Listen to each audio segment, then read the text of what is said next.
শীতের মৌসুমে গ্রামগঞ্জের নিত্য প্রয়োজনীয় কাঁচা বাজারের খবর জানাতে যুক্ত হবেন শরীয়তপুর প্রতিনিধি হৃদয় মোল্লা। আর হৃদয়, শীতের মৌসুমে কাঁচা বাজারের কি পরিমাণ দাম দেখছেন জানাবেন।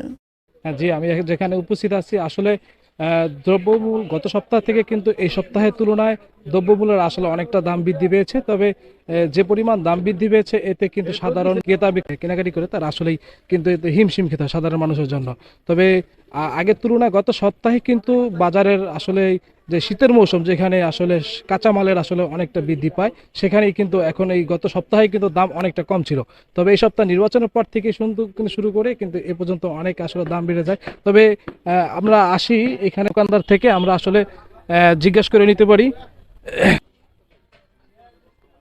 গত সপ্তাহ থেকে এই সপ্তাহে আসলে কি কি মাল আসলে দাম বাড়ছে কাঁচামালের।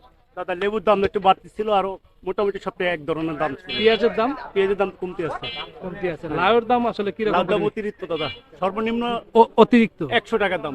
100 টাকার দাম হচ্ছে, এর অধিক বিক্রি হচ্ছে। আচ্ছা, কাঁচামরিচের দাম কি রকম? কাঁচামরিচ 80 টাকা কেজি। আচ্ছা, পেঁয়াজের দাম? পেঁয়াজের দাম 60 টাকা থেকে 70 টাকা। আচ্ছা, কিছুটা তুলনামূলক একটু বাড়তি, তাই তো? বাড়তি। দর্শক, আমরা এখানে আরেকজন দর্শক আছে এখানে আমাদের। আসলে এই শীতের মৌসুমে যেখানে আসলে দাম কমার কথা সেখানে কিছু কিছু মাল আসলে দাম বৃদ্ধি পেয়েছে। এখানে আসলে এ পরিমাণ শীতের মৌসুমে আসলে আমাদের কিনতে কি ধরনের হিমশিম খেতে হয় কিনা? না, এখন বাজার যে উদ্যোগতি ছিল আস্তে আস্তে পর্যায়ক্রমে আস্তে আস্তে কমে আসতেছে। এখন শাক সবজি সব কিছু বাজারে আমদানি হইতেছে। এখন মনে করেন সব কিছুই আগের থেকে একটু কমে আসছে। এখন উদ্যোগতির যে বিষয়টা ছিল এটা এখন আস্তে আস্তে ধীরে ধীরে কমে যাইতেছে। এখন তো ওই যে শাক সবজি কমে গেছে, দাম আগের মতো তো ওরকম দাম নাই। এই তো। জি, আপনি আসলে শুনতে পাচ্ছেন আমার কথা?